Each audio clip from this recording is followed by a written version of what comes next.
Well, that's a good segue into introducing you, Julian. Welcome. Thank you. Just by way of introduction for those who haven't been on our previous webinars, Julian is the managing director of Hold Real Estate. He has spent the past 8 years transforming the company's sales and marketing division into a premier turnkey service provider for international and foreign clients looking to buy property in Israel. Julian, we've spent many meetings speaking to people abroad about purchasing property in Israel. Do you just want to speak, just carrying on from what Danielle is saying about the potential of urban renewal? Do you want to just speak to what Hold's niche kind of strategy is when it comes to buying property in Israel, and just tell us a little bit about the services that you offer? Great, thanks, Nikki. So I think I can answer the second part of the question first, just a little bit about our services for those on the webinar that are new to Hold. And essentially what we do is our services are to assist foreign investors buying property in Israel. So first and foremost is really just to find the right property based on, as Daniela was saying now, on the metros, whether it's areas around the army bases or whether it's areas where it's going through urban renewal. But we provide services that include overseeing the legal side of the transaction. We have services that oversee the commercial side of the transaction. So that's the banking and the mortgages. And then we also have operational services, which talk to interior decorating, architecture, and engineering. So that's a very important part of the service is the engineering, because we do pre-delivery inspection of the apartments before they're delivered. And then we have a big part of our business is the property management, so managing that asset after it's been delivered. So it's a solution where people in foreign countries that don't speak Hebrew, that don't really understand the culture, we provide that buffer. And thank God it's been a very successful business. It's actually a second generation business. It was started over 35 years ago by Max Shapiro, taken over by his son Ari Shapiro, and it's gone from strength to strength. So that's, what we do, because it's such, 35 years of knowledge of the property industry in Israel. And we've had some incredible successes getting into areas where there's been very good capital appreciation. And, that's what we're continuing to do, and very grateful to have Daniela now on helping us find the next opportunities with some really expert advice. For sure, for sure. So let's talk a little bit about what's happening at the moment within the real estate environment. Obviously, it's been a challenging year, and I'm sure many people are sitting thinking they've been wanting to do this for a long time, but is now the right time to do it, to buy something at the moment? Give us a sense of what you're feeling about the market at the moment. So I'm going to take over where Daniela left off, and she mentioned the word optimism. And we're very optimistic. There's many reasons why we're optimistic. But, I think in these very challenging times that we're experiencing, and I don't talk about Israel only, I talk about Jews around the world. We've seen the support just on a personal note from, investors around the world, from friends, from acquaintances, the support that we have here in Israel. And it's really unified, Jews around the world. And we're seeing optimism. We're seeing optimism from people overseas, in Israel, in our rights to exist. And what that means is that people are now, before they were thinking about investing in property in Israel, and what we're finding is now they're making decisions to invest in property in Israel, and all for their own different reasons. So we're very optimistic. We have, year to date had a very, very good year with people investing in property. But that's, the property market in Israel.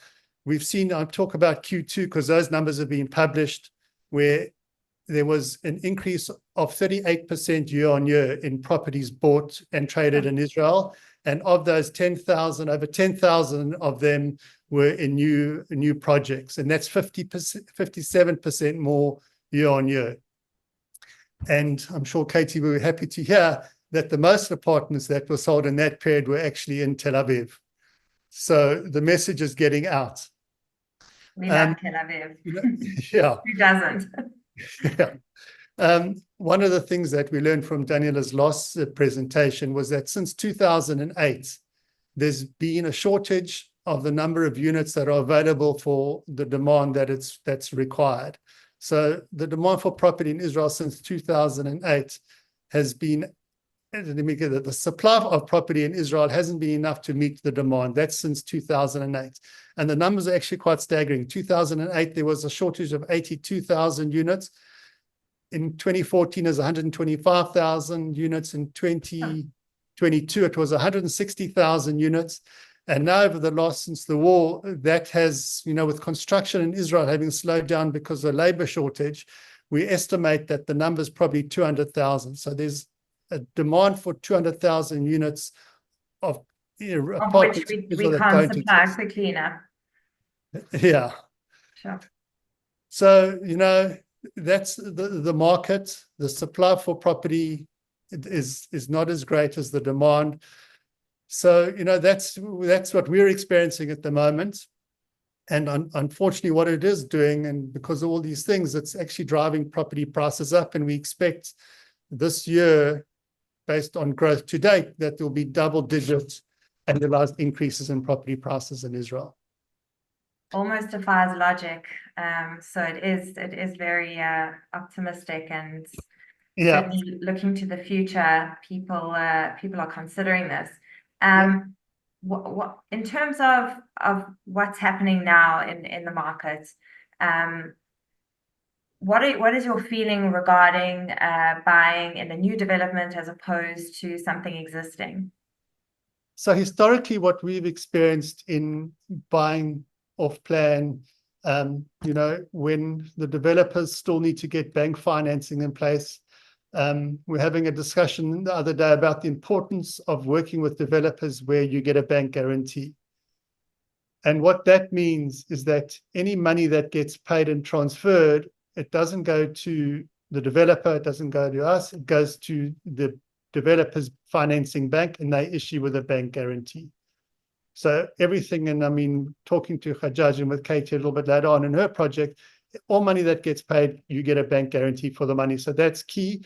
And we found that historically, the capital appreciation in buying properties off plan has been greater than in areas where you buy something that's already made. So that's why we focused on that. The other advantages are that you basically get a blank slate. You can design the apartment yourself, you can design the finishes in the apartment. Often the technology in these buildings is the latest technology that's available from, the green technologies as an example. So, that's why we found it. And also very importantly, is from a cash flow point of view, not all the money is required up front. So there are some deals at the moment, Katie will talk a little bit later on, but we only need to put down 10, 15% of the purchase price, and the rest can be financed at the end. And also, as a foreign investor, that often foreign investors can get up to mortgages up to 50%, obviously subject to bank approval. But, in that case, you need to put down 10% and actually only finance 40% over the next 4, 5, sometimes 6 years.